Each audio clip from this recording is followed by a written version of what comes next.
there is an incredible irony, and this has to do with the crosses that people are wearing around their neck while they are giving an FAFO message.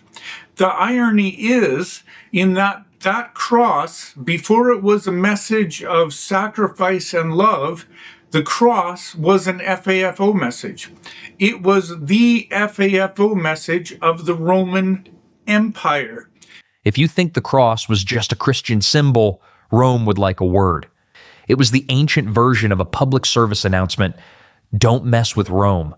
It was basically a message of don't resist us, don't disobey us, or you will end up nailed to one of those crosses and placed on a street outside our city so that people can watch and can see that warning. Now, that message of fear is the same message that's being given by the administration. It became a symbol of love and sacrifice because Jesus was willing to speak out against greed, corruption, and hypocrisy, despite having that FAFO message hanging above his head. Jesus did all kinds of things which went against what the culture was doing and what the religious authorities were doing. Measuring carefully the last speck while neglecting what is actually important of the law. Justice and mercy and faithfulness. You blind guides, straining out an act while swallowing a camel. Look at these people. What have you done to help them? So Jesus knew that people wanted to kill him, but he still spoke out anyways, and his life became a sacrifice because he was willing to still do what was right, even though that FAFO message was hanging out over their head. So all over the place, they're saying, oh, they should have just stayed at home, just be quiet, just comply, go along with what the authorities are saying because we have this FAFO. Like, they're saying it plainly and forcefully while wearing a symbol of someone who didn't do that. A symbol of someone who's willing to do the right thing, even though that FAFO message was hanging over their heads. Do you know why I wasn't shot by Border Patrol this weekend? Because I kept my ass inside and out of their operations. Now, Preddy was clearly like Jesus in this regard. He knew there was a risk going out there when ICE was active. He would have known that when he stepped in to help a woman who had just been assaulted by one of these agents, that there was a risk, but he did it anyways. Now, I'm an agnostic now. I used to be used to be a pastor. So I don't accept the full implications of everything the people who profess to follow Jesus imply when they're talking about his life. But I consider that they should be even more committed to that story than I am, because they see even more implications to it than I do. I still find it inspiring.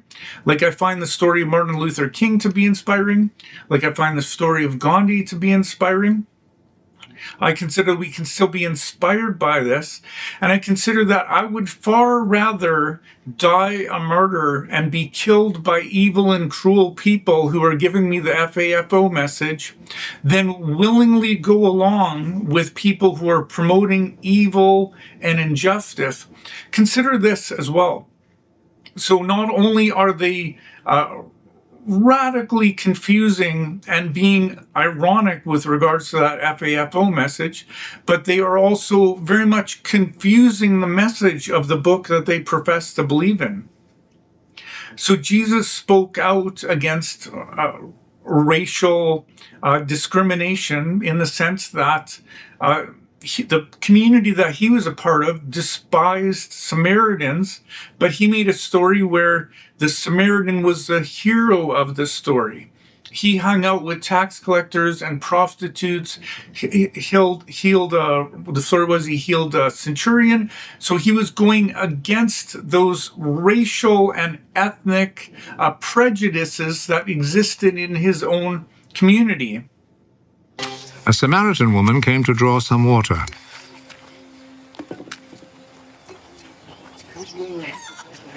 Give me a drink of water. His disciples had gone into town to buy food. You're a Jew and I'm a Samaritan. So how can you ask me for a drink? Jews will not use the same cups and bowls that Samaritans use. Freddie was being like Jesus and that he was speaking out and he was being a good person despite that FAFO message. And there's all kinds of us out there, even people who aren't even religious, who would rather die, who would rather become a martyr than support the people who are evil and corrupt and the people who support that FAFO message. Anyone who speaks out today would know that there's some danger that speaking out would lead to these evil and corrupt people deciding to attack them. That FAFO message is hanging on over our heads.